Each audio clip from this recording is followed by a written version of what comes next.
And welcome back. Thank you for joining us for our first segment. And we have with us on set these beautiful ladies. We have with us the Executive Director of NCFC, Ms. Margaret Nicol. Last, we also have Dr. Susan Kasede, who is the UNICEF representative to Belize. And we have Tisha Grant, who's the liaison officer for UNFPA Belize. Good morning, ladies. Good morning. And welcome. Thank you. Thank you. Mm-hmm. Talking about a very interesting topic today, and I know before we started this segment you were talking about your previous appearance, which I wasn't here for, but I think clearly when we see a topic of child marriage or early union, it's a bit concerning that we're having this conversation in 2019. And so I want to use that as our launching point for the conversation, understanding exactly what child marriage and early union is and what are the protection mechanisms currently in place. Who wants to take it? Ms. Nick? Let me say good morning to our viewers and the opportunity. Thank you for the opportunity to be here this morning. 2019. Yes, this is where we are. However, this is a conversation that has been going on for quite a while. Yeah. We are happy, however, that we're at this juncture. The National Committee for Families and Children actually developed a national strategy and action plan to end violence against children and adolescents. And we have, in that plan, there are 8 strategic focus areas.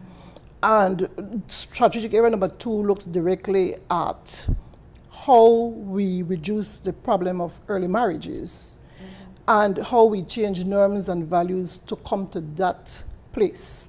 And so we were extremely happy to partner with UNICEF and UNFPA and CAMI funds to bring this to reality. As we look around, we note that the problem is escalating. It is really and truly getting to a point where, notwithstanding the fact that we have a legal age of consent for marriage, that we are seeing younger and younger persons getting married. And I believe that having the evidence base, which was a mixed survey, which really and truly speak to the whole issue as the statistics and the concerns, that one had to delve into it.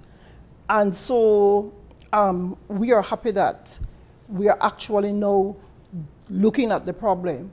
We held the 2 days consultation on the 26th and the 27th of September last year, as you know. And we had stakeholders from all across the country. We had the churches, we had NGOs, we had civil society, we had government. The national strategy is actually managed by the Child Protection Technical Working Force, which is, of course, made up of the same persons, the government, education, police, judiciary, and, of course, UNICEF, all makes up the technical working group, which its focus is to end, in fact, violence against children in all forms, not only in early marriages, but as I said, we had 8 focus areas, but this right now is on the table. And quite a lot has gone into the whole preparation, and quite a lot has been happening even after the 2 days consultations. Because as you know, we have the consultants on board through the assistance of UNICEF and UNFPA and CAMI funds. And the consultants, apart from the consultations that were held with the stakeholders at the consultation, did even wider consultations and did desk reviews, and there's so much going on because the idea is not just to have a discussion, but to have actions that is really going to accelerate the whole eventuality of ending the problem of early marriage and early unions. While we're talking about early marriage, I want to go back a little because this is you identified as a problem. Yes. An escalating problem, and I wanted to get to that a bit later, but just the fact that it is a problem. Yes. This is a problem which is legal. I mean, early marriages was a legal policy in terms of one being able to get married from, I think, age 16, I believe. Well, if you recall, Kevin, prior to 20... Is that age correct? Prior to 2005, it was at 14. 14. So that was the age. So I wanted you to go into some of to understand why was that policy, to go into the thinking of why that policy, because it's an artificially placed number. Yes. I don't know how they came up with it, and maybe you can assist us to say what was the policy. All laws are informed by a policy. What was the policy that justified the age of 14 allowing young people to marry? I think that the issue is that child marriage is an ongoing problem because it's a reflection of some of these manifestations of gender inequality that have persisted for a very long time. The laws are as good as the underlying assumptions, attitudes, norms, practices that prevailed at the time that they were put into force. And child marriage is an example of that. What we as a society viewed as the entitlements and rights of girls is reflected in the laws around, when a girl could take on an adult role such as marriage. UNICEF views child marriage, the marriage of anyone under the age of 18, as a gross violation of the rights of the child. Because we know that a girl who is married, a boy who is married, is unable to benefit from all of the other rights that entail from continued education, free social engagement with peers, to play and develop. But we also know that it has effects on health and development. And overall potential for the child and for their family. So we see this as a gross violation of rights, and indeed, in many countries, it is entrenched in and enabled by policy. 12 million girls worldwide are married before the age of 18 every year. In Belize, the data that Ms. Nicholas was talking about shows that 1 in 5 persons are married within the age group 15 to 19. 1 in 5 women are married in that age group. Certainly 15 to 17-year-olds are girls among them. And then the state has been grossly wrong in the way that it's been treating our young women as it relates to marriage. So we have not been fair. It's a gross indictment on the state. It is a gross indictment on society, and society creates the laws and policies that govern the way that we live. And that's why this conversation is really important. The work that the NCFC is leading and the government of Belize is leading to address the gaps in legislation, the contradictions in legislation, and to put in place measures to protect and provide for all children so that they are free of this kind of violation is really critical, and we welcome this. It's very important to have clarity in the conversation. And so we spoke of the legal age for marriage consent of 14, but that has been changed. Yes, yes. That was up until 2005. And it was changed to 16. 16. So the legal age, the age of consent now is 16. So a 16-year-old young girl in Belize can say, I want to get married. I want to have sex. I want to have sex. A 16-year-old can only marry with parental consent. Okay, so while the 16-year-old can say, yes, under the law that I could have sex, I could consent to sex, she cannot marry without parental consent. Because while the legal age of marriage is set at 18, there is the provision where with parental consent, you can be married at 16. You were saying, Tisa? No, I was just adding to what Ms. Nicholas was saying, that it's at the age of 16 with parental consent, and then at 18, a young person can say, yes, I want to get married without having to get permission from anyone. Right. Are there any justifications that a parent has to give to say, I legally allow my 16-year-old daughter to get married? Well, these are some of the very concerns that we have. Because if we go back, and I hate going back, but sometimes we need to for context, right? But why would I want my 14-year-old to be married? Why would I want my 16-year-old to be married if I am really and truly cognizant of all of the developmental issues and so on and so forth? So I believe that when we were able to move the age from 14 to 16, we were able to convince the policymakers and so on and so forth, that was not in the best interest of the child, going back to the Convention on the Rights of the Child. And I believe that we need, and that is why now we are having this kind of discussion again, so that people could be aware, so that parents can be aware, so that our younger girls that are coming up are not caught up in the very same situation, so that we don't see culture, because sometimes it is, people say it is not legal, it is culture, so that we understand that culture does not override what is in the best interest of any of our children, so no child will be left behind. So that we understand, because we really need to understand that, as the representative said, at 16 years old, yes, we would, but then can that person really and truly, you know, and what are the reasons? And I think that is one of the things that the consultation really did, was to look to see what are the drivers. I'm a bit confused here, and I want to Yes. allow you to give me some, to provide some clarity. The age of consent for sex is 16. Yes. But you cannot be married at that age unless your parents say yes. So the parents don't have to allow you to have sex, but they have to allow you to get married. Yes. I'm not sure, we've always had some miscommunication about the age that a child can access sexual and reproductive health services. So if I am 16, I get pregnant, can I go to a hospital? Can I go to a clinic? Can I get services on my own? Next is looking at the definition of what we consider a child, which is 18.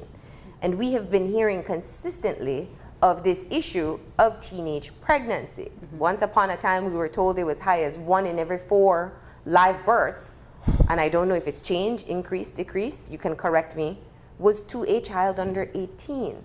So we clearly have a very visible gray area that the laws are not aligning. How is this so?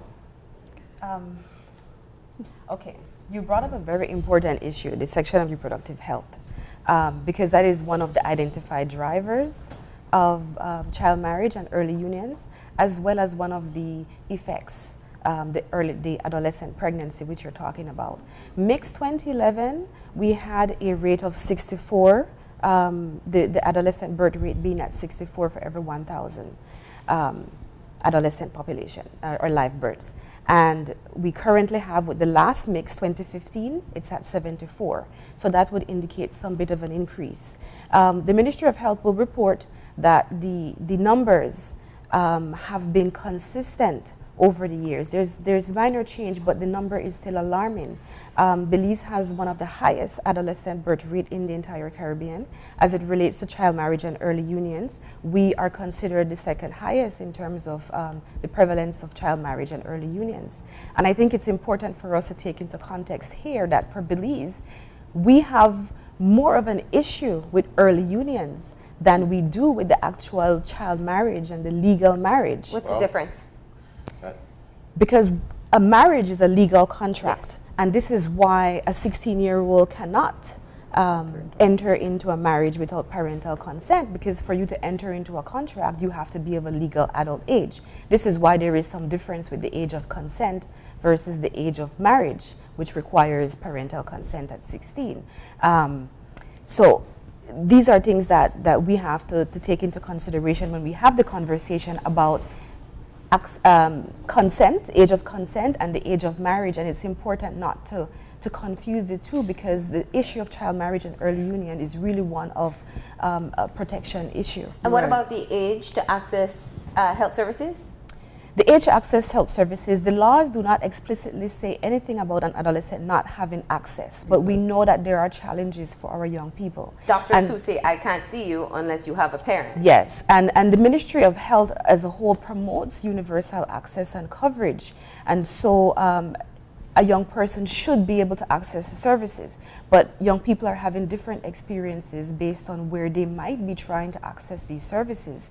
And the services might not be done in such a youth-friendly way as to welcome or encourage them accessing the services that they might need to enhance their sexual and reproductive health. So this is one of the issues that we have to grapple with, and this is something that is also being addressed in a different strategy being developed, which is the National Comprehensive Adolescent Health Strategy, which we're not necessarily here to talk about, but that is one of the issues being addressed in that strategy as well, the child marriage and early unions. So before we move any further into the conversation, I know your consultations and the consultant that you've hired is really, their purpose was to get a clear picture as to the problem. What are we seeing? So that's perfect, because I had wanted to add to what Ms. Nick was talking about earlier. In terms of why this continues to persist, the data shows us very clearly that if you are poorer, if you have less education, and in certain geographic areas, particularly Stand Creek District, Belize City South Side, you are more likely to enter into a marriage before the age of 18. That's what the data shows. And I think that this is important for us to reflect on, because if the lines of vulnerability are drawn around your poverty status, your access to education, where you live, whether it's a place that is predominantly defined by culture or access to services, then there needs to be more than just a change in legislation to address this issue. We need to recognize that there is a collective accountability, and each of us has a role to play in order to change and address the conditions that enable the continuation of this kind of violation against the rights of children. We need families and communities to know their duties to protect children. We need them to understand what the law states. Belize has signed on to the Convention on the Rights of the Child and has signed on to and committed to put in place every measure to protect children from this kind of violation of the rights of the child. But the government can't act alone. It needs civil society, it needs parents, it needs everyone to do what they can to create conditions that make sure that your access to protection does not depend on whether you have income, or whether you've continued school, or whether you come from a particular cultural group. No, I'd like to complement what Dr. Suzanne is saying before we move on, because she raised an important issue about poverty. But Belize has some very interesting nuances, because the issue of poverty comes into play when we're talking about females. But when we look at the numbers, it is the child marriage early unions numbers are higher for males that are in the richer quintiles, but for females in the poorer quintiles. So it's quintiles? Well, how do I explain quintiles? In people who are of a lower income bracket, women who are of a lower income bracket tend to have a higher number of prevalence of child marriage and early unions versus the males who have a higher income bracket. So it might speak something to the partnering of young girls with men who are, whether they're young or older, who have income. Yes, so it's interesting, because the poverty is not necessarily an overall indicator or driver for Belize, because when you break down the numbers, you see that it varies by sex. So that's one of an important issue. And that's interesting. You're saying that what is happening, please correct me if I'm wrong, but you're saying that the data is showing that richer men are marrying poorer, younger women. It is showing that the issue of child marriage and early unions affect girls who are of lower income and males who are of a higher income. Little boys and little girls. Okay, I'm trying to get the layman appreciation of it, but I guess the scientific one is the most accurate description of it, because I understand it in the layman's way. But you were talking earlier about not conflating the two things, early sexual activity with child marriage. But it seems to me that that is what we're doing, in terms of we're going at early marriages, but really what the study is showing and what the real concern is early sexual activity and what that means. Could you separate it for us in terms of what the importance of in going as the headliner being attacking early marriage, as opposed to saying, listen, you're not supposed to have sex till you're 18, you could just go there? Well, the reality is... And can I also ask this quickly, get it in quickly? The other issue is, does this mean that we are speaking differently as to what marriage means. Because when I asked the question earlier, in my parents' day, being married meant that this knew your problem. So you took my daughter, it's your problem now, and so there was a social expectation that a marriage meant that there was an evolution of responsibility, that you're now a woman, that you are now in a union that will take off. Is it that we're saying that marriages have less functionality, that they're working less, in addition to all the other disbenefits of marrying early? Could you answer those two things for me? Do you want to answer the profile of the issue of marriage, early marriage, because that is what we're concerned about. Yes. I think that to respond to your question, we need to look at what are the drivers of early marriage. You may recall, Kevin, and I'm sure you may or may not, but in earlier days, children were getting married at an earlier age to protect someone. So it was not about a matter of love and that kind of thing. It was just to ensure, for instance, that you don't go to prison. That was because you impregnated a child under the age of consent. The law. And there was a whole issue of carnal knowledge and that kind of thing. Unlawful carnal knowledge. And unlawful carnal. So children were getting parents were marrying off their children to ensure that there was protection for a man who actually committed a crime. Yes.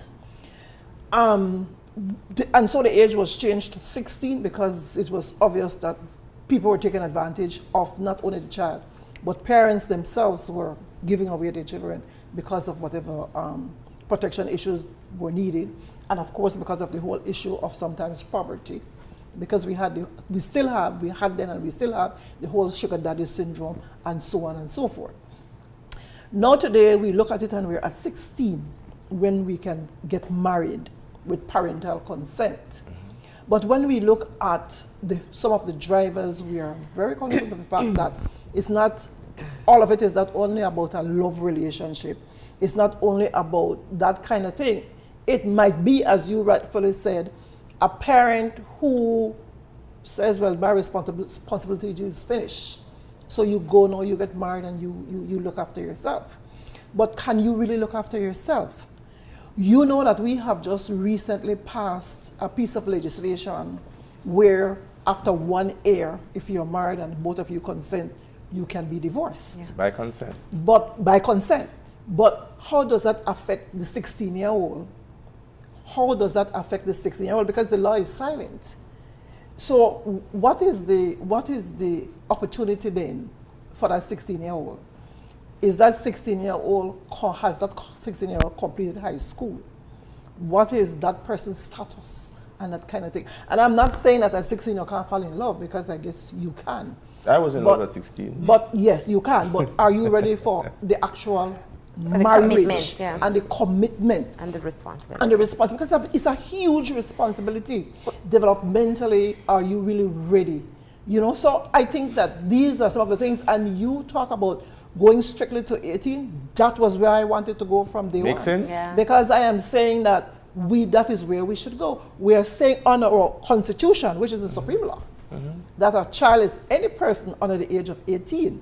So why even bother then to go to 16 or 14? So, Ms. Nick, what accounts for this dance? What accounts for this dance that we're half stepping, 2 steps forward, we're creeping, 14 to 16, look around to 18? Yes. Well, we have to know, and that is why now, as we operationalize the roadmap, we have to ensure that the policies and the legislation now suits the purpose, which is to ensure now that if we are going to reform, if we're going to look at legislation, let us do the children's code.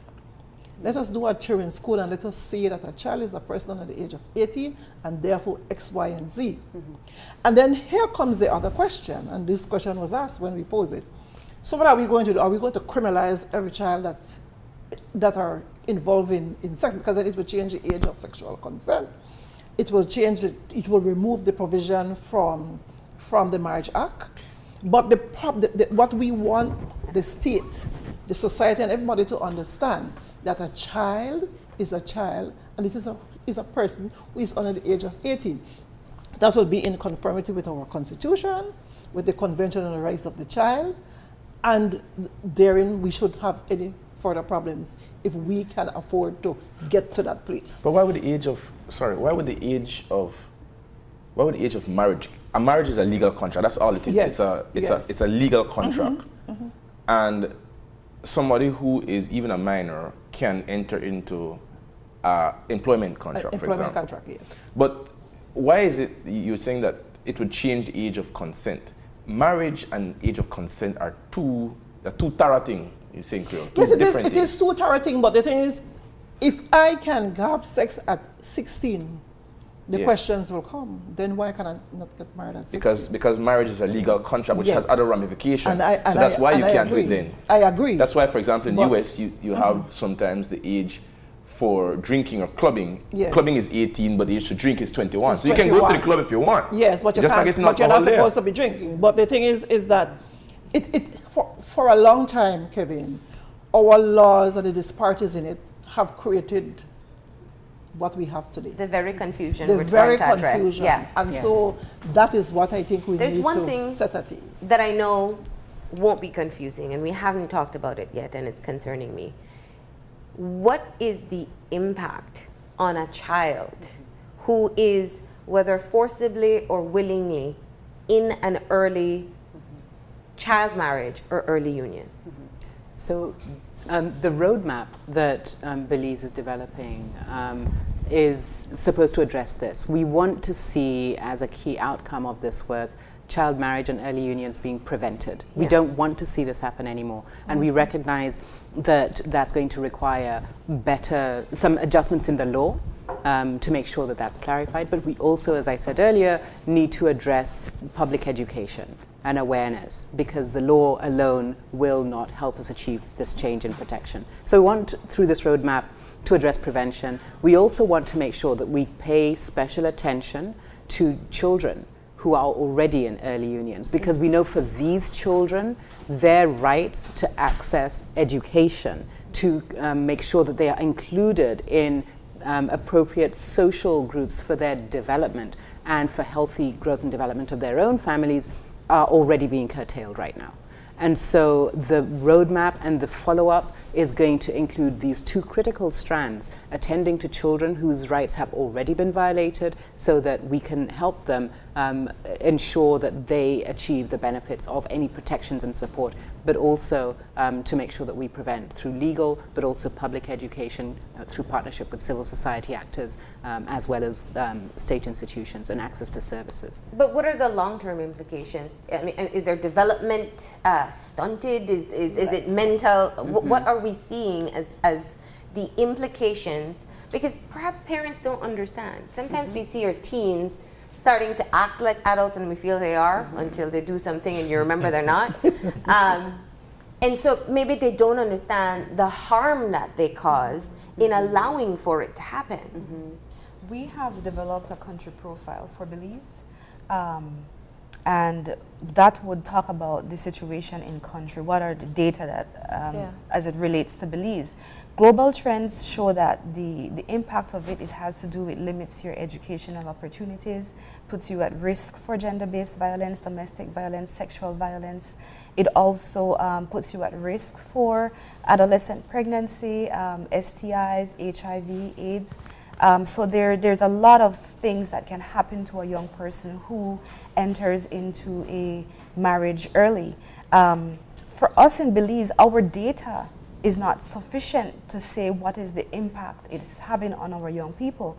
But because the adolescent population in any country, and including Belize, is so large, anything that affects a cohort of people so large will eventually affect an entire nation. So if we are limiting the choices and the opportunities for our young people, it is going to have a larger impact on society. We might think that it affects the young person individually only, but it's going to have an impact on all of us if we do not check this situation very quickly. Let me ask very quickly. Your quick facts talks about 1 out of every 5 women in Belize aged 15 to 19 is currently married or in a marital union. Correct. The age 15 for a marriage is illegal. When we talk to partners on the ground, our community-based organizations and civil society organizations, they report issues of young people entering into marriages that they think they are married. They get married in a church, but it does not continue on to an actual legal marriage. And this is something that they themselves are not aware of. And this happens more in smaller communities, maybe rural areas where we have all these different pop-up churches and so on. So that's part of the issue why we would see something like that. I want to just add to that, because the data that you just quoted does combine marriage with early union. Yeah. And we know that with this practice, as with many of the challenging phenomena, we do have underreporting. And in Belize, we know that while we may not have the majority of those informal marriages, we know that there are many in long-term informal unions into which they entered as children, in which they have responsibilities, physical, financial, and social, that bear no difference on the face from those of someone in marriage. So we know that the effects on the child are equally as detrimental to these children in terms of exclusion, curtailing of their access to opportunities, and their own individual developments, and the intergenerational transmission of poverty and vulnerability. Go ahead. I'm curious, because I'm trying to think of when you put a proposal on the table, because I'm really at 18, honestly. I think it's just, doesn't make any sense. And nobody can justify to me why it would not be 18 for marriage, because I hear you say that early marriage puts you at risk for AIDS and other things, but I think you're meaning sexual activity, because marriage itself is just the contract, it's the reflection of what the union is. But my concern was, when you sit around the table and you say, listen, let's put this thing at 18, man, it don't make no sense. Ms. Nick says that. What do the people on the other side who are opposing going to 18 saying? I'm curious. Things come to my head, like, for example, that it's a Eurocentric number. Maybe it's not something that is germane to this side of the world. Or maybe someone is saying that it's not culturally, it's culturally insensitive, because there are other cultures, for example, maybe, just for argument's sake, I've had this discussion before, the Mayan community have a different cultural standpoint, and it's not just an insulting thing, it's just simply what the culture has been for eons. I know that the argument in the past was, listen, life expectancy was not what it was, so that's why the ages were reflective of when you got married. So it wasn't that people were pedophiles and nasty people back then, that they were marrying at 14. It was so simply that, listen, we weren't going to live until we were 105. So my question is, what are the people on the other side of the table who are giving any sort of resistance to the end, to action that will end early childhood marriages? What are they saying? To clarify though, because you mentioned that the risk, I just wanted to point out that a young person entering into a marriage, there are some power relations at play when a young person enters into a marriage. And even though it affects both our girls and our boys, it affects our girls more. So this is why there's a risk for HIV and AIDS, because that power, they're not empowered to negotiate, that they will use condoms or access health services as they need. So it puts them at risk. This is why there's an increased risk for gender-based violence, because now you're at the mercy of your husband, if I'm speaking in terms of a girl. So this is why these things are risk for somebody who enters into an early marriage. In terms of opposition to increasing the age to 18, I would allow Ms. Nick to answer that question, because I would like to say here, though, that in the consultation last year, some interesting facts came out. Because there was a time in Belize when we had the age of marriage at 21. Yes. Many years ago. Wow. Yes. How In did 1920, it ever go from in 1924, 1924, I think. Yes. 1924, if I'm recalling correctly. Wow. And so that was very eye-opening and interesting for us. And so we don't know. We don't know why it went all the way down to 14. Why was it at 21? I don't know. I don't know. Research topic. Yes. It is a good research topic, and the thing is that was offered to us by the Honorable Chief Justice. And it's interesting to him as well, and he is doing his investigation to understand for himself better what was the situation. So so what I'm hearing is that there isn't opposition, that just perhaps hasn't been sufficient momentum to push for the change to move to a legal age of 18. Is that what I'm hearing? Exactly. Belize has signed on to the Convention on the Rights of the Child. And by doing that, as with all other nations, Belize has committed to make sure that we realize our own obligation and fulfill. Almost the front of the line. Correct. And so, you know, in 2014, UNICEF, UNFPA signed on to a global program to support ending of child marriages, recognizing that it's a challenge across multiple countries. In this region, Belize is really ahead of the line in trying to address this comprehensively, addressing legislation and any ambiguity in legislation is one aspect. But again, what we recognize is that there may not necessarily be opposition, but we need to not assume that there is 100% clarity on duties and on the law. So public education, collaboration with the media to communicate about this, and then stakeholder engagement, civil society collaboration at the national level in terms of these different program and policy changes, but also on the ground in terms of outreach and education, and then strengthening of data to understand what's driving it where. You know, these are all the things that we're going to be working on with the NCFC to ensure that we accompany Belize in achieving the fulfillment of its duty under the CRC in ending this gross violation of children's rights. I'm very curious. And I completely agree with Dr. Susan, because wherever there might be opposition, because I'm sure there is some opposition, but I think that information, as she has said, and public education, because I think when people look at something and it looks okay, it looks normal, and we don't understand the implications, and especially when it affects us directly, then we may have a tendency towards that.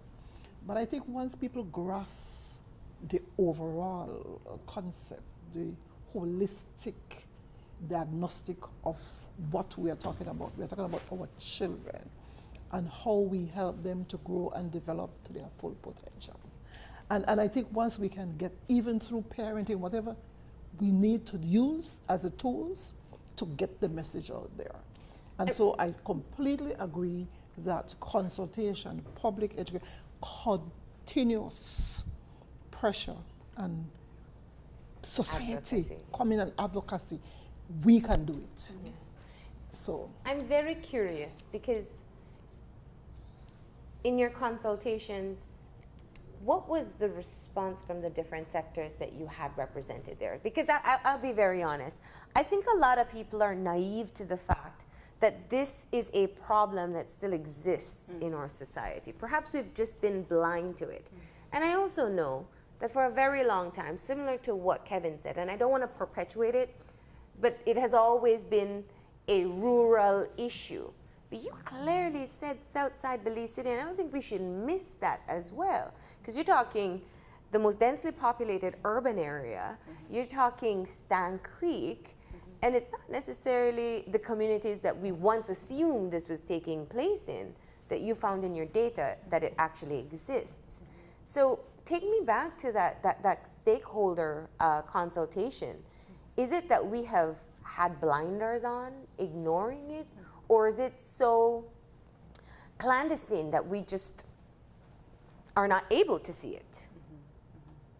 I think that's a really good question. The data is really important. The 2015 mix, which we put out with, which UNICEF supported the Statistics Institute of Belize to put out, really helped us to establish data to clarify in the different geographical areas within Belize, what does it look like in terms of child marriage and early unions? And so we have a very clear look now to help us get a better understanding of this practice. And we need to use that data to support community consultations and planning at the community level so that we understand and have a more honest conversation about the relevance of topics such as this in our individual communities. I think we've hidden on issues like sexual exploitation, child marriage, and early unions. These things tend to get hidden or protected behind this veil of privacy and my right to privacy. But when that privacy infringes on the rights of another, particularly a child, over whom state and other actors have a duty to protect, then we have to have a conversation. And that's why this work is really critical. One of the things about the data, though, and it's going to be very interesting, I really hope Galen or UB is looking at this and sits down with the data, because there was another project I was involved in that was dealing with persons who are actually on the South Side and the population of the South Side. And so Marlene was asking about it being a real issue for metropolitan areas and not just rural areas. But in that study, it found that a lot of the immigrants, the illegal immigrants from across the border, for example, go into the poverty-stricken areas of the South Side. And you have a lot of people from the rural communities coming into the South Side because the North Side is normally landholders and the cost of housing on the North. So it might not be that there is a disparity between where this is happening. So my appeal is for them to actually look behind the numbers. But in terms of going forward, what specific action? Because to my mind, this is a strictly legal issue. You go into the house and you say, listen, all in favor say aye, this is now 18. That's where the money is. The money is the remedial things to actually fix and to deal with where society is on it, is the advocacy you're talking about, which is afterwards, to my mind. Because following up to Marlene's question, where are you getting resistance? It can't be the church. Look at the major stakeholders. The church cannot be saying man, you should have stayed at 16. It cannot be the, I don't know, the lawmakers. It cannot be the public servants, the teachers. There's no one who's really saying this should stay at 16 for marriage. I wonder where you get the most resistance. So what specific action, because the theme is accelerating action to end child marriage and early unions in Belize. What specific actions are being taken to move the legislative post, which is the only post defining what early is? When you say early, it's a legal definition. What specific action are we taking to move the legal goalposts? Because there are so many factors at play, and because for Belize, in the informal unions tend to be more of an issue. I won't say more of an issue, but it's an equally important issue, and I think we have a higher prevalence of early unions versus child marriage, that just moving the age to 18 does not address the issue. Because like I said, we have young people getting married even before what is now the legal age of marriage, as thinking that they're married. So the public information and awareness is very important. We also need to understand better what are those relationships that we have in country that define that early union, because this is something that still is pending a definition for us, because there's so many faces of the informal unions in Belize. And how do we address that? How do we expand opportunities for our young people so that they don't feel forced to go into a union? The consultation last year, when they did a focus group with the young people, they were saying that, well, some of them do it because maybe they got kicked out of their homes.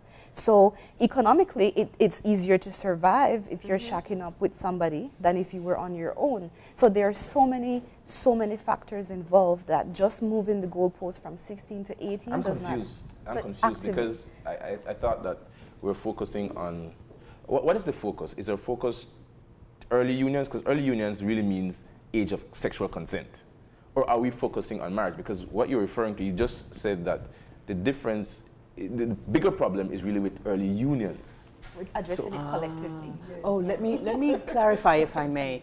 Please, Early unions, help me. Early unions in this context refers to long-term cohabiting relationships. Common law, what we call common law. Correct. It's not just early sex.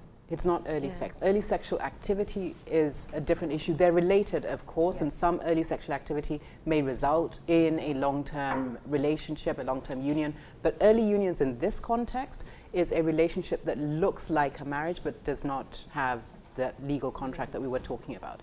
So in Belize, the most common type of relationship that is of a marriage type is involving children is an early union rather than a child marriage.